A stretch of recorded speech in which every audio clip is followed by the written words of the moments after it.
오늘은 메타 소재에 관한 모든 걸 얘기해 보려고 합니다. 좋습니다. 저희 이제 많은 마케터분들이 소재 관련해가지고 중요성을 좀 많이 강조하고 계신데 저희가 오늘 메타 소재, 많은 분들이 궁금하실 주제를 가지고 와봤어요. 제가 예전에도 메타 소재 관련해가지고 뭐 레퍼런스 찾아보는 것도 말씀을 드렸는데 오늘은 노출 지명까지 좀 얘기를 해보려고 합니다. 맞습니다. 그래서 요즘 메타 소재에 대한 중요도가 높다고 많이 강조를 드리는데 그 이유가 왠지 좀 간단하게 설명을 해주실 수 있으실까요?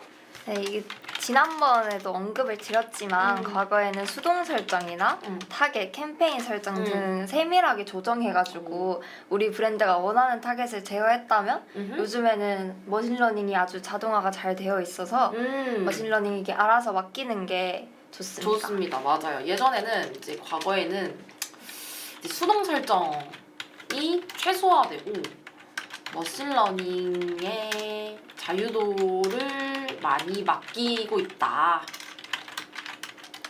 그렇기 때문에 이제 세팅할 때도 뭐 타겟이나 지면 등등을 머신러닝에게 맡겨버림. 이것도 이제 과거 라이브 영상 때 좀 말을 드리긴 했지만 이것도 이제 메타에서 공식적으로 권하는 요구 사항이에요. 저희가 이제 마케터들이 세밀하게 조정하는 것보다 이제 많이 풀어놓고 예산 같은 것들도 좀 넉넉하게 준비를 해가지고 많이 풀어놓고 타겟 소재단에서 알아서 머신러닝이 타겟을 찾아갈 수 있는 구조를 만들라고 말이 잘 안 나오네요. 만들라고 메타에서 권장을 하고 있거든요. 그렇기 때문에 이제 그만큼 소재의 중요성이 많이 올라갔다라고 볼 수 있을 것 같습니다. 그리고 이제 어드밴티지 플러스 캠페인이나 어드밴티지 플러스 타겟, 소재 등등등 이제 머신러닝이 알아서 이제 사람의 손을 좀 덜 타고 최대한 좀 알고리즘과 머신러닝에 기반한 광고를 하도록 이제 메타에서 공식적으로 권장을 하고 있죠. 그렇죠. 권장사항 최대한 알고리즘과 이제 머신러닝에 기반한 광고 권장. 그래서 타겟을 수동 설정하는 것보다 소재단에서 알아서 타겟을 찾아갈 수 있도록 하게끔 권장을 하고 있습니다. 그렇기 때문에 이제 소재의 메시지가 굉장히 중요해진 거죠. 그래서 좀 정리를 해보자면 이제 과거에는 뭐가 있죠? 과거에는 관심사 타겟이 있고 또 세분화를 세밀하게 하는 게 있고 맞아요. 또 특정 고객군에게 집중하는 게 있었습니다. 근데 좀 현재 트렌드는 어떻게 되는지 말씀해 주실 수 있을까요? 지금은 AI 기반 자동 최적화 구조를 가지고 있어서 맞아요. 타겟을 이제 너무 좁혀버리면 그죠? 타겟을 너무 좁히면 알고리즘이 학습할 데이터가 부족하고 또 광고 확장이 제한되고 그래서 광고 효율이 저하되는 상황입니다. 좁히는 것보다 타겟을 수동으로 조정하지 않는 추세. 그러니까 물론 하긴 하는데 예전보다는 조금 그렇게 사람의 손을 타는 것보다는 좀 널널하게 풀어놓는다고 생각해 주시면 될 것 같아요. 그래서 이렇게 하게 되면 이 문제점은 뭐 알고리즘 학습 데이터 부족 그리고 광고 확장 제한이 있고 그리고 효율이 저하될 수 있다. 그래서 메타에서 권장하는 것 자체가 주 7일 동안 50건의 전환 데이터가 쌓여야 되는데 그렇게 따지자면 좀 넓은 풀에서 빨리빨리 타겟을 찾아가는 게 굉장히 중요하거든요. 그렇기 때문에 옛날에는 뭐 타겟 A/B 테스트도 해보고 뭐 캠페인을 새로 팠다가 다시 해보기도 하고 이랬는데 요즘에는 조금 더 그것보단 좀 간소화돼가는 추세인 것 같아요. 좀 실무에서 그렇게 많이 체감을 하고 계신 것 같아요. 그렇습니다. 그렇기 때문에 이제 저희가 중요한 포인트 그렇기 때문에 소재 내에서 우리 브랜드의 메시지와 페르소나를 녹여내서 소재단에서 타겟을 잘 찾아갈 수 있게 해줘야 한다. 이게 핵심이죠. 맞습니다. 소재가 중요한 이유는 이겁니다. 소재가 왜 중요한지 설명을 먼저 드려야 될 것 같아서 이런 중요한 포인트가 있다. 이거 별표 표시 한번 해봅시다. 네. 매우 중요. 매우 중요. 그래서 브랜드 메시지랑 이제 광고 키포인트 해서 이제 머신러닝한테 이제 얘기를 해주는 거죠. 우리의 메시지는 이렇다. 네. 우리의 페르소나는 이거다. 해가지고 이제 소재단에서 이제 알고리즘이 타겟을 알아서 찾아갈 수 있도록 해줘야 되는데, 아니 그렇다면 잘 만든 소재가 무엇이고 어떻게 소재를 구성하는지 하는 게 좋은지 말씀드리고자 합니다. 어떤 광고 성과가 좋을지 한번 저희가 준비를 해봤어요. 네. 나단. 그래서 한번 이거에 대해서 세은 마케터님이 좀 얘기를 해주시면 좋을 것 같아요. 네, 요새 소재 중에 성과가 좋은 스타일은 먼저 첫 번째로 이렇게 나와 있듯이 UGC 스타일 광고가 있는데 어허. 이게 기업이 직접 말하는 광고보다 사용자 관점에서 리뷰형이나 경험형 콘텐츠가 요즘에는 더 많은 신뢰를 얻고 있습니다. 그래서 이게 단순히 트렌드의 문제가 아니라 플랫폼 구조 자체가 콘텐츠 사이에 섞이는 광고를 선호하는 방향으로 진화하고 있어서 네. 요즘 소비자들은 광고처럼 보이는 순간 스킵하고 콘텐츠처럼 보일 때 그때 소비를 하는 방식이 많아서 이런 UGC 스타일 광고가 첫 번째로 성과가 좋습니다. 좋습니다. 이 UGC 스타일 자체가 이제 기업이 직접 말하는 광고보다 이제 사용자 관점이라고 말씀을 해주셨는데, 대표적인 예가 좀 그 파트너십 광고 이런 게 있을 것 같아요. 인플루언서 분들이랑 협업을 해서 하는 광고라든지, 아니면 뭐 실제 사용 후기를 바탕으로 해서 끌어내는 광고라든지, 이런 것들은 뭐 이미지 소재보다는 영상 소재로 좀 더 많이 활용을 하시는 것 같고, 이런 걸 했을 때 확실히 저희도 이제 소비자의 입장으로 인스타그램 봤을 때 이런 식으로 나오면 뭔가 궁금해서 찾아보게 되잖아요. 그런 효과가 있는 것 같습니다. 아무래도 이제 메타는 알고리즘 바탕으로 또 나오기 때문에 비슷한 유사 인플루언서들이 이제 광고를 하는 것들도 좀 효과가 크게 보이는 것 같아요. 맞습니다. 그리고 두 번째는 또 문제 공감형 콘텐츠가 있습니다. 여기 앞에 예시를 보시면 아시겠지만 뭐 뷰티 광고에서 많이 사용을 하는데 뭘 발라도 건조할 땐 이걸 발라라 이런 식으로 하고 뭐 이것 때문에 피부 뒤집어진 사람 많습니다 이렇게 하면서 문제를 먼저 공감해주고 소비자들이 먼저 공감할 수 있게 만든 다음에 그 해결책을 제시하는 그런 공감형 콘텐츠가 효과가 좋습니다. 요즘에 또 갑자기 생각이 난 건데, 그 캡컷을 통해서 AI 목소리 입혀가지고 그 뭐 됐어요 막 이렇게 하는 경우도 되게 많잖아요. 그것도 이거의 컨텐츠의 한 부류라고 생각할 수도 있을 것 같거든요. 그냥 문제점을 먼저 결말부터 얘기를 해버리고 이제 그 다음에는 이제 어떻게 됐는지를 좀 설명을 해주는 내용이다 보니까 그런 게 좀 잘 먹히는 이유가 그런 게 아닐까 싶어요. 문제 공감형 콘텐츠 내에 이제 결말을 먼저 도출해버리고, 나도 이렇게 됐는데 이거랑 비슷한 사람들은 이렇게 개선하면 좋다 이런 걸 제시를 해주니까 그게 아주 딱 그 요즘 이제 쇼폼 대시대잖아요. 그쵸. 3초 안에 모든 걸 다 얘기를 해야 되는데 그렇게 후킹을 좀 일으킬 만한 소재여서 그게 반응도가 많이 터진 게 아닌가 싶습니다.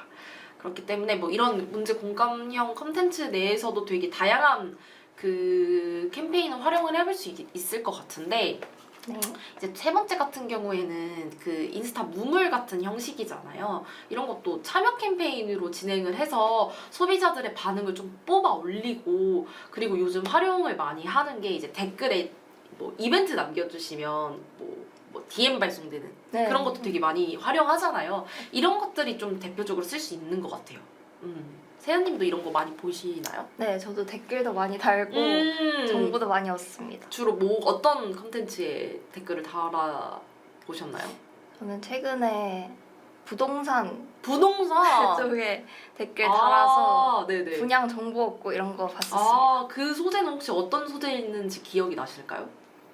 그것도 캡컷에서 만든 그 문제 공감형 콘텐츠였어요. 그쵸. 그런 경우가 많은 것 같아요. 저도 최근에 저는 요즘에 이제 봄이 되니까 옷을 사고 싶어가지고 그런 거를 많이 찾아보니까 자연스럽게 알고리즘이 그걸로 도배가 되더라고요. 근데 이런 참여형 콘텐츠였어요. 문제 공감형은 아니었는데 막 데일리 룩을 막 보여주면서 그 이 정보가 궁금하면 댓글 달아주시면 DM 발송해주겠다. 뭐 이런 내용이었거든요. 그래서 이런 그 문제 공감형 컨텐츠가 아무래도 반응이 조금 더 높긴 한 것 같아요. 아무래도 맞아요. 궁금증을 유발하니까.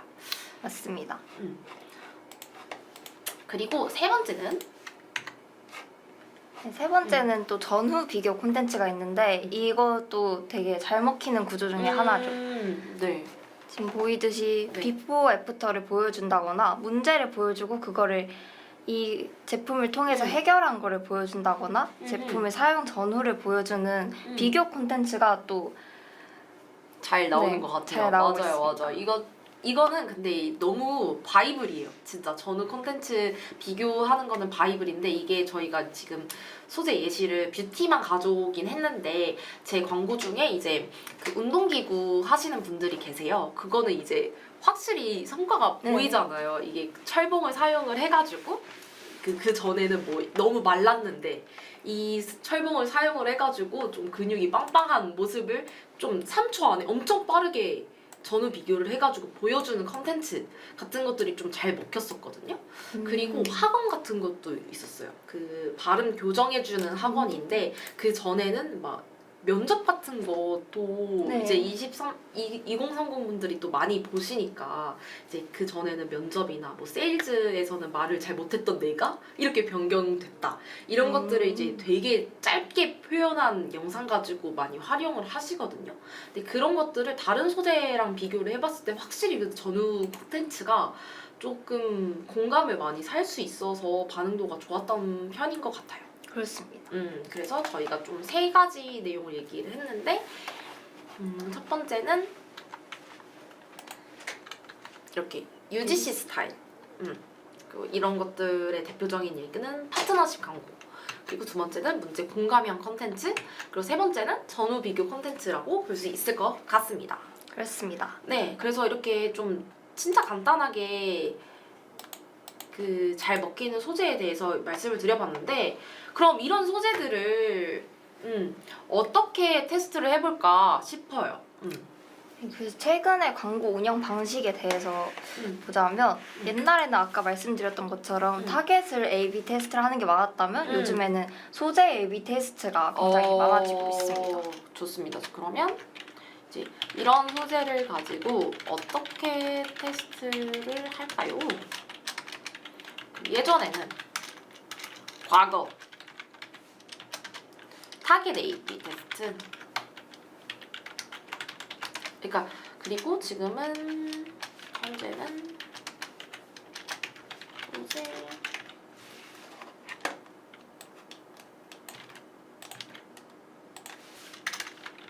소재 A/B 테스트 그러니까 과거에는 저희가 타겟을 수동적으로 조정을 했기 때문에 광고 세트 내에서 타겟을 분류한 거를 A/B 테스트를 많이 했다면 요즘에는 캠페인단에서 좀 크게 묶어서 그냥 광고 세트는 그냥 알아서 머신러닝이 찾아가게끔 냅두고 소재를 A/B 테스트하는 경우가 많다고 말씀을 드리고 있는데 이거 예를 한번 들어주실 수 있으실까요? 뭐 예를 들면 그 소재에서 후킹 문구만 좀 바꾼 버전이 있다던가 아니면 후킹 문구만 바꾼 버전 그리고 뭐 영상에서 첫 장면이 다른 장면으로 나온다던가 그러니까 영상 내용은 동일한데 그 처음 3초 내용만 좀 다른 버전 그리고 썸네일이 다른 버전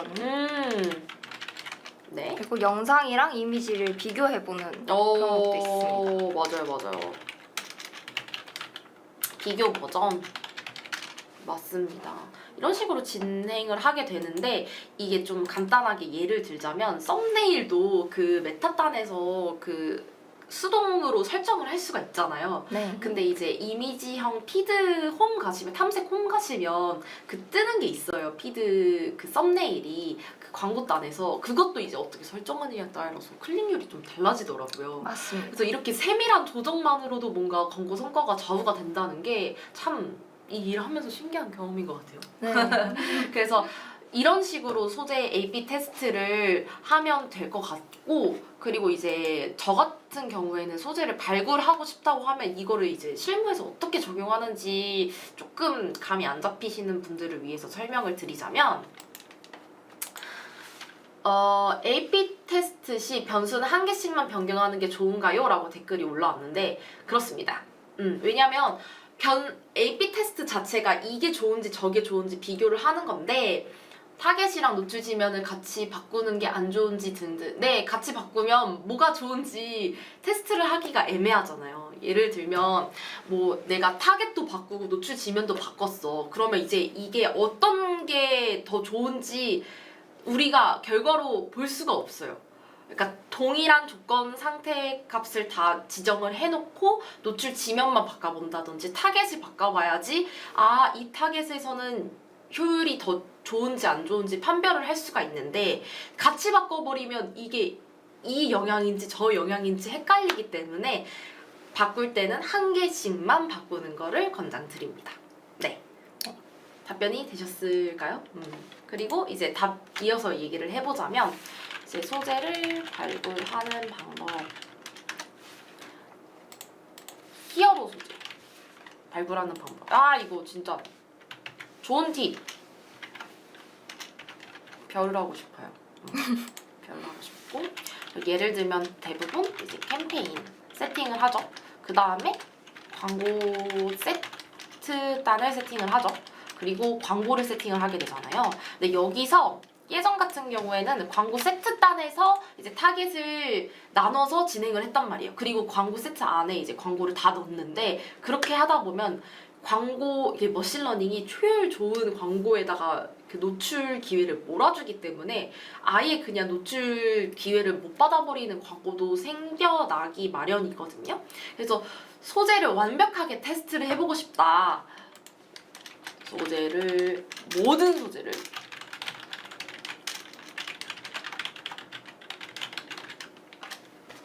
그러면 소재별로 광고 세트를 하셔라. 그렇게 되면은 이제 예산을 ABO로 쓰면은 그 소재 단위로 만 원 걸면, 만약에 소재가 5개다 하면 모든 소재가 다 노출 기회를 균등하게 받는 거잖아요. 그렇기 때문에 효율이 좋은 소재가 뭔지 확실하게 찾아낼 수 있습니다. 거기에서 이제 가장 반응도가 높은 소재에다가 본격적인 예산을 투입을 해놓는 거죠. 그래서 뭐 소재가 굉장히 중요한 업종 같은 경우, 뭐 뷰티 같은 경우에는 뭐 2, 3일 보고 그냥 소재를 오프해버리는 경우가 대다수기 때문에, 이렇게 히어로 소재를 발굴한다고 하면은 뭔가 트래픽 캠페인에 전체 예산을 뭐 한 5% 투입을 해가지고 거기는 좀 반응도를 보기 위한, 소재 반응도를 보기 위한 캠페인으로 남겨두고, 이제 거기서 잘 나온 것들을 이제 끌어다가 전환 캠페인에 녹여내는 거죠. 이런 식으로 저희는 소재를 발굴하기도 합니다. 네. 그래서 이제 소재 발굴 방법에 대해서 말씀을 드려봤고요. 그리고 저희가 진짜 좋은 또 팁을 말씀드리려고 해요. 뭐죠? 바로 CTA 문구마다 노출 지면이 다르다는 것인데, 이게 많은 마케터분들도 아마 놓치고 있는 부분일 것 같습니다. 이제 이거는 이제 뭔가 이론상으로만 알고 있었고 실무를 제대로 해보지 않았으면 좀 많이들 놓치시는 부분인 것 같아서 좀 이 내용도 얘기를 해보면 좋을 것 같아요. 그래서 이거는 좀 예시를 또 다시 들어보면 좋을 것 같은데, 이거예요. 이제 광고 단에서 세팅을 할 때 이미지를 넣고 뭐 미디어를 넣고, 우와, 노출 지면이 달라지나요? 네, 맞습니다. 뭐야, 끝내버렸어. 다시 해가지고 노출 지면이 다른데, 이제 행동 유도 구매 버튼을 행동 유도 버튼을 누르게 되면 이렇게 다양하게 엄청 뜨잖아요. 그래서 뭐 한 캠페인당 소재를 몇 개까지 넣는 게 가장 좋을까요? 라고 얘기해 주셨는데, 이거는 예산마다 다릅니다. 예산이 적다고 가정을 하면은 소재를 많이 넣게 되면은 그만큼 노출 기회가 각 소재마다 충분하지 못해서 금방 꺼져버리는 경우가 많기 때문에, 이거는 세팅을 하실 때 각 마케터 분들이랑 좀 상담을 해보고 결정을 해보시는 게 좋을 것 같아요. 소재가 너무 많으면 또 예산이 그만큼 좀 늘어나야지 노출 기회가 균등하게 받기 때문에 이거는 예산에 따라 다 달라질 수 있다고 말씀을 드릴 수 있을 것 같습니다. 그래서 다시 이어서 해보자면 이게 행동 유도 버튼이 있는데 이제 캠페인 목표마다 이 행동 유도 버튼이 늘어나고 또 줄어들기도 해요. 그래서 트래픽 캠페인 경우에는 뭐 더 알아보기 뭐 이런 것들이 뜨고 참여 캠페인 같은 경우에는 뭐 그 지금 바로 링크 보내기, 문자 보내기, 뭐 DM 보내기 이런 식으로 바뀌거든요. 근데 이게 많은 분들이 그 메타에서 모든 캠페인을 활용하시진 않잖아요. 네. 뭐 한정적인 캠페인만 운영하시는 분들도 있다 보니까 이런 행동 유도 버튼이 이 영향을 끼치는지 진짜 이론상만 알고 실무에서는 그냥 넘어가 버리는 경우가 많더라고요. 그래서 캠페인 목표가 뭐 트래픽, 전환, 잠재 고객 등등등 이제 목표에 따라서 메타에서 공식적으로 권장하는 행동 유도 버튼들이 있거든요. 근데 만약 이 행동 유도 버튼을 좀 다르게 설정을 한다. 만약에 트래픽 캠페인인데 구매하기 버튼으로 내가 이거를 클릭을 해놨다.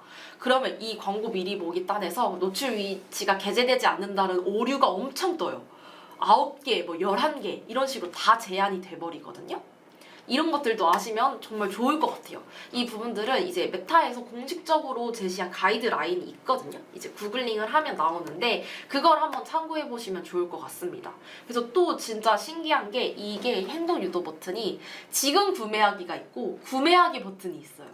그러니까 되게 말이 네. 똑같잖아요. 지금 구매하기랑 똑같은데 노출 위치가 제한이 되나? 했는데 되더라고요.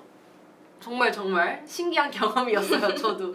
그래서 이제 세팅을 하다 보니 저도 제한되는 그 노출 위치가 많다고 떠가지고 이게 왜 그런지 생각을 해봤더니 이게 제가 이론상만 알고 있던 부분이었더라고요.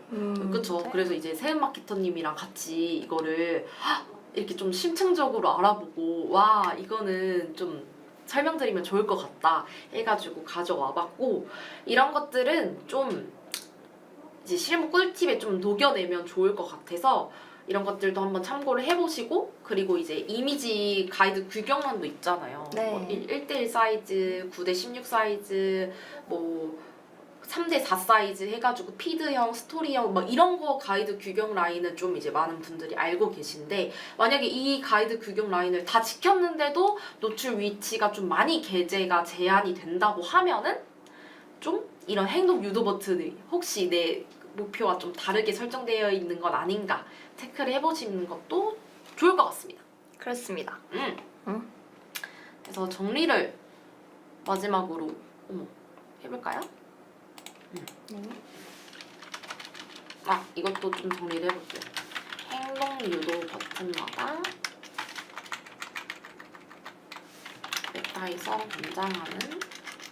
메타에서 캠페인별로 메타에서 권장하는 행동 유도 버튼이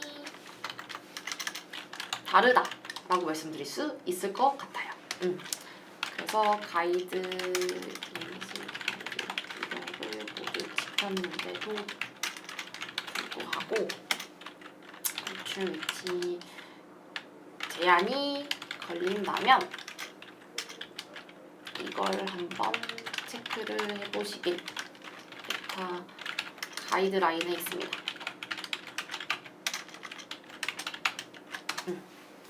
이렇게 설명할 수 있을 것 같아요. 네, 그러면 오늘 그 라이브 주제 한번 싹 깔끔하게 정리를 한번 해볼까요? 네, 그럼 한번 정리를 해보자면 네. 요즘 메타 광고는 광고의 성과를 볼 때 타겟이 아니라 성과의 갈림길은 너는 뭐죠? 타겟이 아니라 소재 구조 소재 구조, 그리고 콘텐츠 형태 콘텐츠 형태. 첫 3초에 후킹이 되는지 이렇게 다양한 소재 테스트에서 결정되는 경우가 많습니다.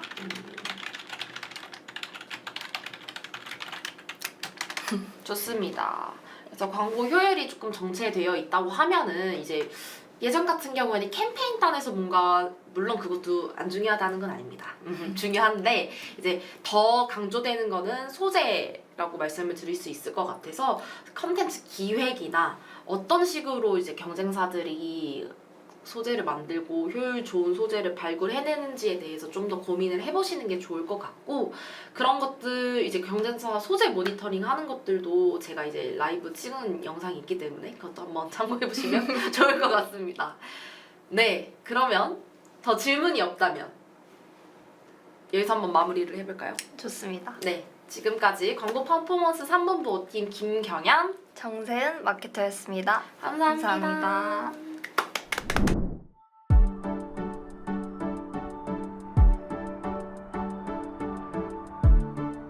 구독과 좋아요는 컨텐츠 제작에 힘이 됩니다.